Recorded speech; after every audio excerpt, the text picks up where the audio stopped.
Good day, class. My name is Mr. Gomes. We're here in Gates Garage, and this video is for the engine project. And what we're going to be doing is disassembling the engine, identifying, discussing, and reassembling the engine. And at the end, you're going to start the engine to make sure it runs. What we have here is a 6.5 horsepower horizontal gasoline engine. It's a small engine is how we classify it. And each group of students is going to be roughly 6 students working on this at the same time throughout the entire shop. And you're going to have your own engine amongst yourself and your group members. So first thing we're going to do is we're going to make sure that we have the correct engine for the location of the bench.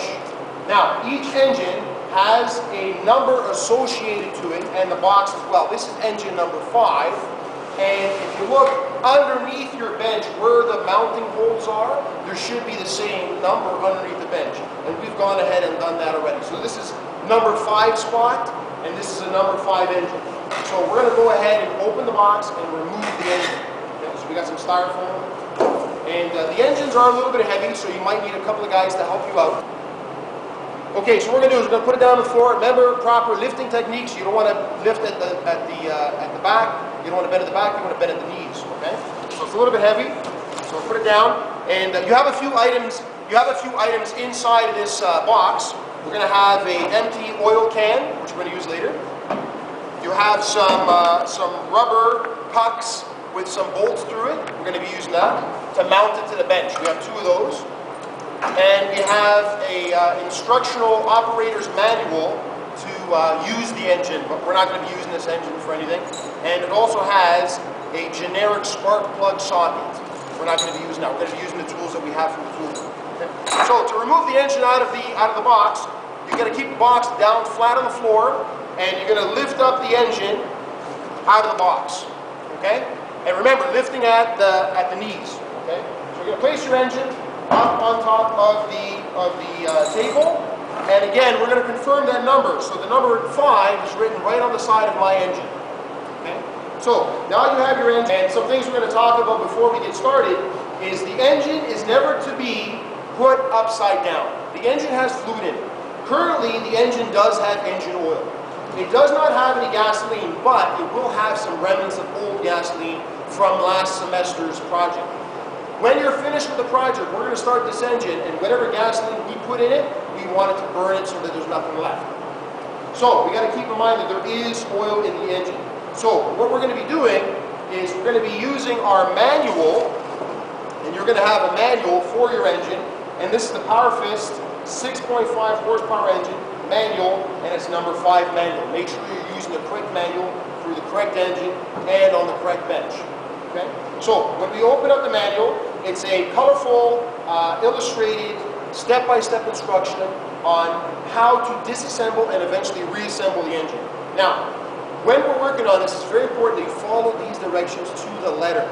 If you're not in a position where you understand what the instructions are telling you, then ask your instructor. Do not assume you can forge ahead and guess what the next step is. It's very important. We've had students guessing what the next step is in the past, and they've broken pieces on these engines. These engines, students, are not expensive engines. When I say that, I mean that they're not $1,000 each. We got them for a few $100s, and that means that these parts from these engines are not replaceable. I can't just buy one part if it breaks. I have to buy an entire engine and extract that one part from this engine. So we're going to try and be very careful that we don't break any parts on this engine. Okay? And I understand that everybody makes mistakes, but you're going to try your best.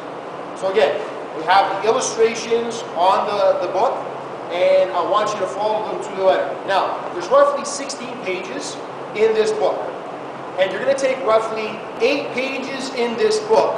So you're going to take about 2 days per 1 page, if you estimate that. But some pages are a little bit, there's some easier steps on some page than others. But on average, you're going to take about 4 weeks to disassemble and reassemble this engine. And that should be plenty of time, provided you're not away and you follow instructions, you're not off to the washroom for too long a period amount of time. Now, step 1 is we're going to drain the engine oil. So remember, there's engine oil in here. Okay? So according to the illustration, it shows you how, it shows you where to drain it from. Okay? Before we do that, let's talk about some tools we're going to use. All right. Now, we have some socket kits here in our classroom. Okay? And you got to be careful with these socket kits. When using these socket kits, when opening them up, I want you to stick your finger inside that socket kit and hold this panel down. These panels in these socket kits house wrenches inside this socket kit. It's very important that we open and lift the one side with lettering. One side will have lettering on there. That's the top socket. The side without lettering, it should stay down because these sockets are loosely thrown in here. If we were to lift, and when we close, if we were to lift this side up, all these sockets would come falling out and you would spend a lot of time putting things back together. So it's important when you close it later that you keep your thumb over the little door section where it houses the wrenches, and then you can close that holding it down. Okay, and don't forget to lock them in place and always carry it with two hands facing up. It has a tendency, if you hold it straight up, it could pop open, and again, sockets and wrenches will fall all over the classroom floor. Okay? All right, so you have your sockets here, you have metric sockets, and you have imperial sockets. These engines are metric, they're metric nuts and bolts. You might come across the occasional imperial bolt because one student has stripped a hole, and I have put, or the other teacher has put, a larger bolt in there, and we use an imperial bolt. Nevertheless, you can identify if they're metric or imperial bolts by the symbols on the head, and you've already identified how to do that with your teacher in previous units. Okay? So, we're going to identify the drain for the engine oil. Okay? The drain for the engine oil is located right in this location right here, and if we remove this bolt, if we want to zoom in there, guys. Okay, so the drain for the oil is located right here on the base of the engine. Once you remove this bolt, all the oil will come out. It's not going to come out really quickly, but it is going to come out. We got to be prepared to catch all the oil, not get it all over the shop floor, all over the benches, because it's a trip hazard and a possible fire hazard. Now, so here it is here on one side, we have the same thing on the other side. Which side you use will be determined by yourself and your instructor, but nevertheless, both sides will drain the engine oil. Okay guys, so I'm going to go ahead and remove that bolt. So first thing, I'm going to have my group member, I'm going to have them help me hold the engine. I'm going to get the appropriate size socket, and in this case here, it's a 10mm socket, and I'm using a 1/4 inch drive ratchet because these bolts on this engine are not very tight. So I'm going to take that and make sure it's loosening. Now how do I make sure it's loosening? I can get my jug and practice on Mr. or Mrs. Jug. So I can take the jug next to the engine there, and I have to loosen it so I can practice on my jug and confirm that the counterclockwise motion is the loosening motion. Okay, so it's in a position where it's ratcheting when I turn it in a counterclockwise manner, and the socket's not turning, just the ratchet. If I flip the switch, if I turn it in the same counterclockwise manner, it's no longer ratcheting, and the socket is now turning. I don't know if you can tell in the video or not, but the letters on the socket are turning at the same time as the ratchet. That's the direction I want. So I'm going to place it on there.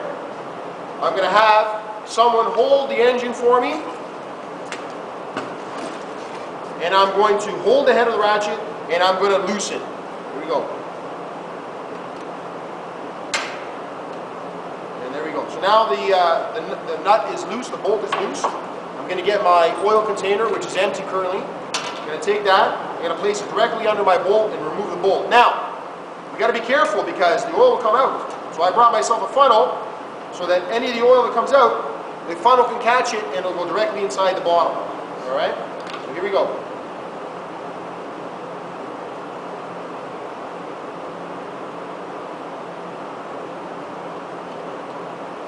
And there you go, the oil is coming out. And it's a pretty slow process. It might take you some time.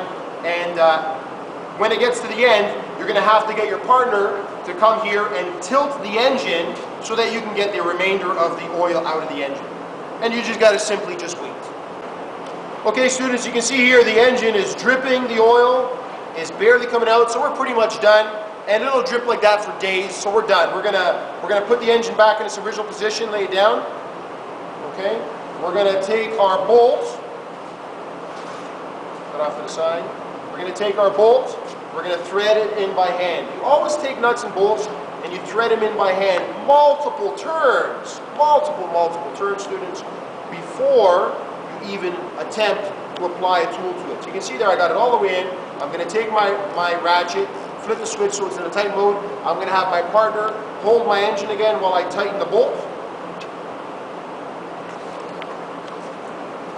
And two hands, one hand's on the handle, one hand's on the head, and I'm just giving a little bit of a burp. That's it. That's all you need. Okay? So the next step, guys, is bolting the engine down to the table. Okay, students, now that we've drained the engine oil, my helper has helped out, we're going to bolt the engine down to the table. We're going to use these rubber isolation pads to insulate the engine from the table itself. Okay, so what we got is we got the pads here on the bench. I got my partner underneath on his sweeper, and we're going to take the bolts with one flat washer, and we're going to slide the bolt up through the bench. Go ahead. Okay, put the one next to it. Okay, now we're going to place the rubber isolation pad on the bench. The next step is to place the engine on the pad. We're going to take a flat washer, place it down over the studs. Zoom in. We don't even need to cut it. I'll just cut it later. Okay. So we place a flat washer down. Then we're going to take a lock washer. Okay, so we got flat washer, then lock washer, then we're going to take the nuts. Now it's important we do it this way, boys and girls, because if the nuts and bolts were to get loose, I can see at one quick glance that the nuts are loose. Okay? We can tell. If we put the bolts downwards and the nuts were under the bench, I wouldn't be able to tell if the nuts and the bolts were loose or tight. Okay, students, so we're about to tighten up the bolts to hold the engine down against the bench, and these bolts are the only bolts that I'm guaranteeing you that are Imperial. They're 7/16. So you're going to grab a 7/16 combination wrench, you're going to grab a ratchet with a 7/16 socket on the end and a extension. I'm going to give the ratchet and extension in a tightening motion to my partner under the table. I'm going to hold the nut on the top. Now I'm going to hold the nut with the boxed end side. Okay? As my partner tightens up, I'm going to let him know when it's tight enough, or he's going to let me know when it's tight enough. We're just going to snug it down. It's not going to be crazy tight. Just put some pressure on there, partner, so you start to feel some resistance. You can see how the engine is being tugged down to the rubber, and that should be tight enough there, partner. Okay, let's do the one next to it. Now, hold on a second. So you can see here, if we forgot to tighten this bolt, the instructor can see how this nut is tight and this one is not. Or this one is loose and this one is tight. We can see that at a glance by putting the bolts up through underneath. Okay, go ahead.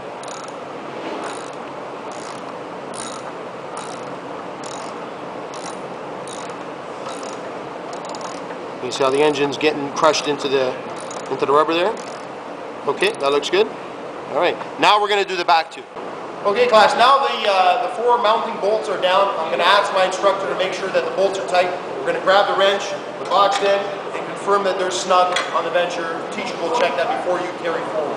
Okay? Now, in the book, section 1, we're going to continue on section 1. It talks about removing the air cleaner. So I'm going to go ahead, loosen off the wing nut. Try not to lose that. Remove my air cleaner. Now here's the air filter. Go ahead and remove that. Again, another wing nut. We call them a wing nut because it kind of looks like wings, and it's designed to be loosened by hand. So when we tighten it up, it's not very tight. Now, when we're working on this engine here, there's going to be a lot of nuts and bolts at the end, and it can be very confusing as to where these nuts and bolts come from and go to. So it's important that we don't lose any of this hardware. The easiest way not to lose the hardware, and also the easiest way to remember where it belongs, is I have now 2 wing nuts in my possession. Instead of just discarding them or putting them in a nuts and bolts bucket and waiting till the end of the day or the end of the period to determine where do I put these, the best thing is if you place them right back into where they came from, guys. There's no question that these wing nuts came from this location, and I'm not putting them down tight, I'm just having them so that they don't fall off. So that's section 1. Next, we got to remove the exhaust manifold. Okay, now we're going to remove the exhaust. It says in section 1, and the exhaust is really, it's just a muffler. It's not a manifold because it's only one cylinder. So what we have here are 2 nuts on some studs. We're going to loosen both, okay? Once we've loosened both, now we can go ahead and remove them. Anytime you come into a position where you have more than one bolt holding something in place, it's always best to loosen all the hardware for that item and then further on removing them after they're all loose. So I got the nut,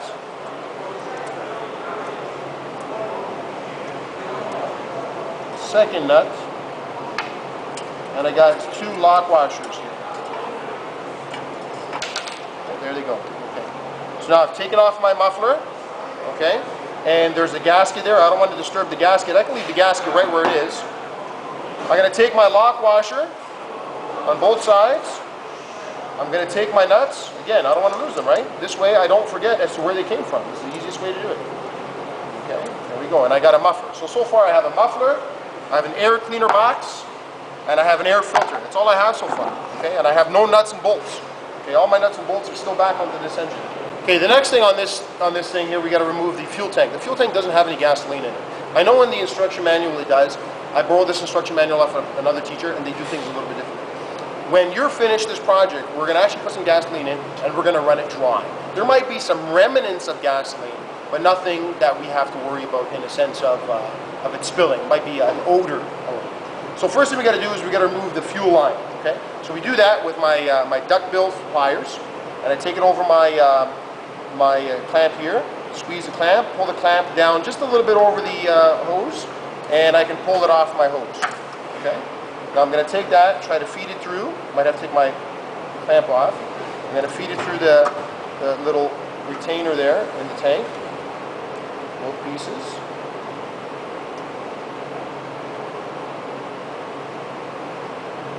Now I'm going to take my hose. I'm going to put it back, put my clamp right back on my hose so I don't lose that. Now, it talks about some retaining clip here, so we got to remove that, loosen it off. That's just a piece of metal. Okay, move it out of the way. Now there's 3 bolts holding this fuel tank in place. There's one here at the front, and again, metric. Everything's metric. Okay, and I got my nut driver with an extension and my my socket on the end there. I go ahead and I can loosen. I'm not going to remove. See how it's loose? So it's away from the engine slightly. Okay. And then I'm going to use my combination wrench on the back half here, and you can see how there's one nut there. Loosen. I got my other nut here.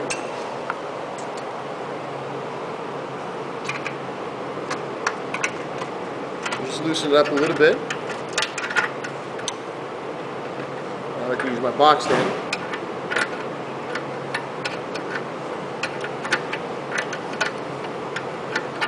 It doesn't have to be too tight. There we go. One nut. Oops. Got my other nut. Let me go to the front of the engine here. And I got my long bolt. Take my bolt off there. Now I can take my fuel tank, and there's another fuel line here. And this fuel line here, it feeds the carburetor. Okay, so I got to be a little careful with this fuel line here. I'm going to grab my pliers.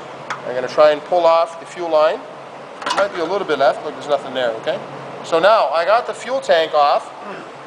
Okay, so I'm going to take the little bit of gasoline that's in here, and I'm going to pour it into my jerry can. We have a little bit here. Really, there isn't even enough for it to come out, so there isn't enough to pour out. All right, what's important is I got my hardware. I'm going to put it back where it came from. So I got the big long bolt in the front, and I got those 2 nuts.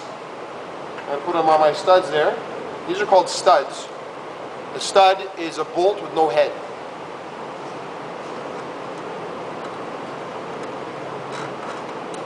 Okay, and that's it. Class, congratulations, at the end of section 1.